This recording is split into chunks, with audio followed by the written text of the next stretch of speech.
नमस्कार दोस्तों, हर्षित द्विवेदी एजुकेशन में आपका स्वागत है। मेरा नाम है Vineet Sagar. Daily one liners for exams 14 June 2022।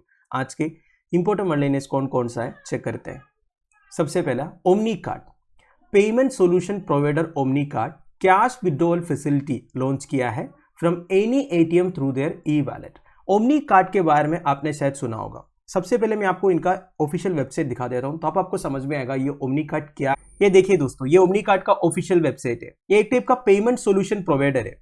बस आपको मोबाइल फोन में एक एप्लीकेशन इंस्टॉल करना है, आप अपना डिजिटल कार्ड क्रिएट कर सकते हो और इसके साथ में आपको फिजिकल कार्ड भी मिल जाएगा, एटीएम कार्ड जैसा, जिसमें वाईफाई का ऑप्शन है और कीचेन का भी ऑप्शन है। कीचेन तो आपने सुना ही होगा, आजकल कई सारे पेमेंट सॉल्यूशन प्रोवाइडर्स कीचेन भी प्रोवाइड करते हैं। आप कीचेन से पेमेंट कर सकते हो। बेसिकली कीचेन के अंदर आपके कई सारे इंफॉर्मेशन स्टोर्ड है, जहां पे ये वाईफाई ऑप्शन है। जैसे कि आप जाते हो कोई भी शॉप्स में, उधर बिना कोई कॉन्टैक्ट का पेमेंट कर सकते हो। जैसे जिस क्रेडिट कार्ड्स में या डेबिट कार्ड्स में आपका वाईफाई ऑप्शन है, जो नियर फील्ड कम्युनिकेशन होता है, उससे आप पेमेंट करते हो ना, वैसे ये कीचेन के थ्रू भी आप पेमेंट कर सकते हो। बस आपको टैप करना है, ठीक है। ऐसे कई सारे पेमेंट ऑप्शन है, जैसे टैप एंड पे है, ऑनलाइन पे कर सकते हो, यूपीआई का ऑप्शन है। तो आजकल एटीएम का भी शुरू किया। बेसिकली ये जो फिजिकल कार्ड है, इससे आप पैसे निकाल सकते हो एटीएम में जाके। मतलब इनके वॉलेट में आपको पैसे डालना है, अगर आपको पैसों की जरूरत है आप जाके एटीएम से कैश विड्रॉ कर सकते हो। तो ये है बेसिकली ओमनी कार्ड।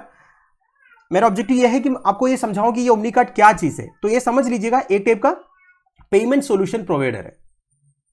तो ओमनी कार्ड इंडिया का पहला आरबीआई लाइसेंस पीपीआई बन गया। पीपीआई मतलब prepaid instruments to launch cash withdrawal using a RuPay powered card from any ATM across the country. तो दुनिया भर में जितने भी एटीएम काउंटर्स है, उधर से आप इनके रुपए पावर्ड कार्ड से पैसे निकाल सकते हो। देखिए, अभी तक आरबीआई इस तरह की नॉन बैंकिंग एंटिटीज को कैश विड्रॉवल का फैसिलिटी नहीं दिया था, पर रिसेंटली आरबीआई ने अलाउ किया है। तो ओमनी कार्ड पहला ऐसा नॉन बैंकिंग एंटिटी है जो ये कैश विड्रॉवल का ऑप्शन कस्टमर्स के लिए दे रहा है। तो इसके साथ साथ नॉर्मल सिक्योरिटी फीचर्स भी अवेलेबल है, जो नॉर्मली बैंक्स प्रोवाइड करते हैं एटीएम कार्ड्स को, जैसे कि कार्ड थेफ्ट के अगेंस्ट, कार्ड क्लोनिंग के अगेंस्ट, वो सब भी अवेलेबल होगा ओमनी कार्ड में भी।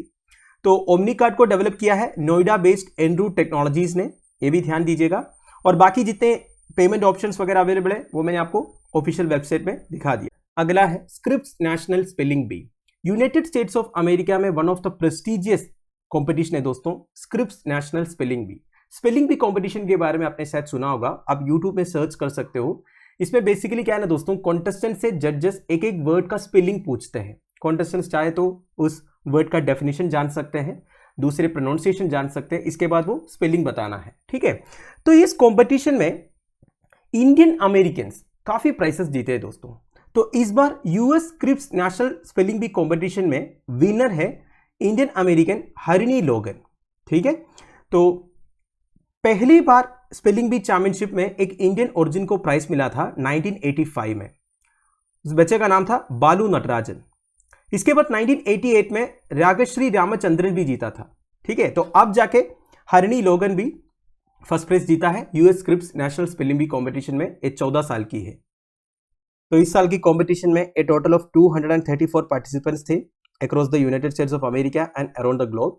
इसमें इंडियन अमेरिकन हरिणी लोगन को फर्स्ट प्राइज मिला है। अगला है Assam joins hands with NLC India. Assam government Neyveli lignite corporation के साथ एक जॉइंट वेंचर कंपनी सेटअप करने वाला है to produce 1 gigawatt plus solar power. Total investment है 5000 करोड़।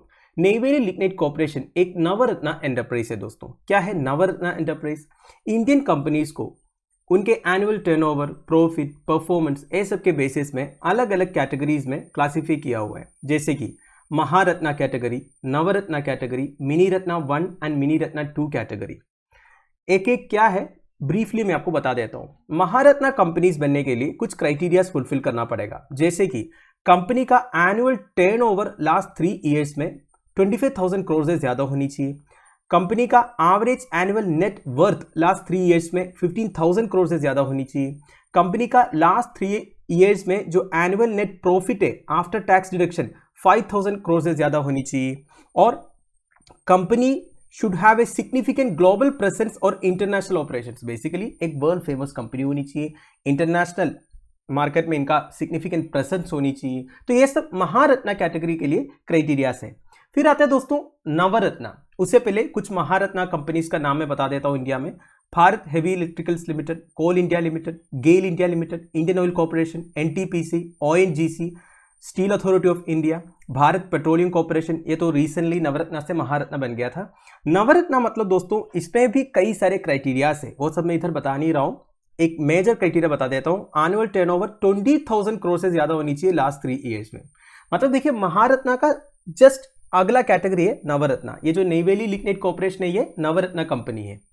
फिर आते हैं दोस्तों मिनी रत्न स्टेटस। मिनी रत्न नवरत्न से नीचे आता है। मिनी रत्न में कैटेगरी 1 भी है, कैटेगरी 2 भी है। कैटेगरी 1 में उन कंपनीज आता है जिनका लास्ट 3 ईयर्स में प्रॉफिट 30 करोड़ से ज्यादा है, ठीक है। कैटेगरी 2 में ऐसा कंपनी से जो 30 करोड़ से नीचे है फिर भी अच्छा खासा प्रॉफिट कमा रहा है, ठीक है।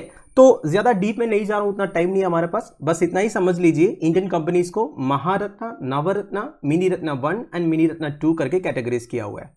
तो न्यूज क्या आया है दोस्तों इधर, नेवेली लिग्नाइट कॉर्पोरेशन एक नवरत्न एंटरप्राइज है, वो आसाम गवर्नमेंट के साथ एक जॉइंट वेंचर कंपनी सेटअप कर रहा है जो 1 gigawatt plus solar power generate करेंगे, ठीक है। और इसके लिए already Assam government 5000 bighas of land allot किया है दीमा हजाओ इन आसाम में।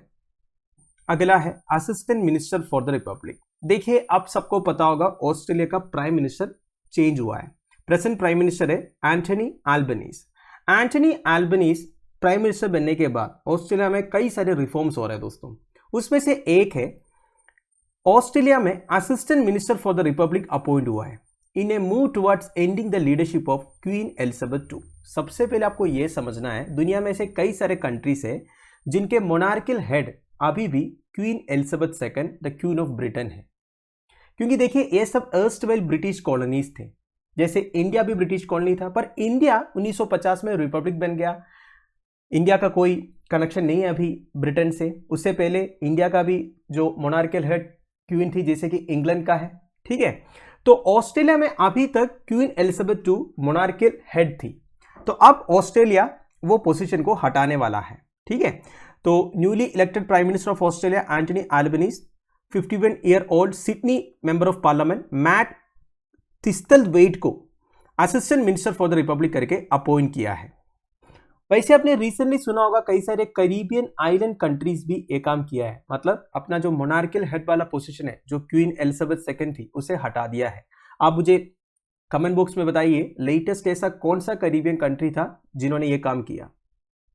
वैसे प्राइम मिनिस्टर एल्बनीज ने यह भी बोला है अबोरिजिनल ऑस्ट्रेलियंस को इंस्टीट्यूशनल रोल प्रोवाइड करेंगे पॉलिसी मेकिंग में। क्या होता है अबोरिजिनल ऑस्ट्रेलियंस? देखिए जो इंडिजिनियस पॉपुलेशन है ऑस्ट्रेलिया का या फिर नेटिव पॉपुलेशन है उसे अबोरिजिन्स बोलते हैं, ये भी आप ध्यान दीजिएगा। तो इनको इंस्टीट्यूशनल रोल प्रोवाइड करेंगे ऑस्ट्रेलिया का पॉलिसी मेकिंग में। वैसे क्वीन एलिजाबेथ II फरवरी 6, 1952 से ऑस्ट्रेलिया का मोनार्कियल हेड है, तो ये पोजीशन अभी खत्म होने वाला है। अगला है India 74th grand master Rahul Srivatsav P of Telangana India का 74th ग्रैंड मास्टर बन चुका है during the 9th Catholica chess festival 2022 in Italy. Grand master का मतलब क्या होता है दोस्तों? ग्रैंड मास्टर बेसिकली एक टाइटल है जो चेस प्लेयर्स को अवार्ड किया जाता है by the world chess organisation FIDE।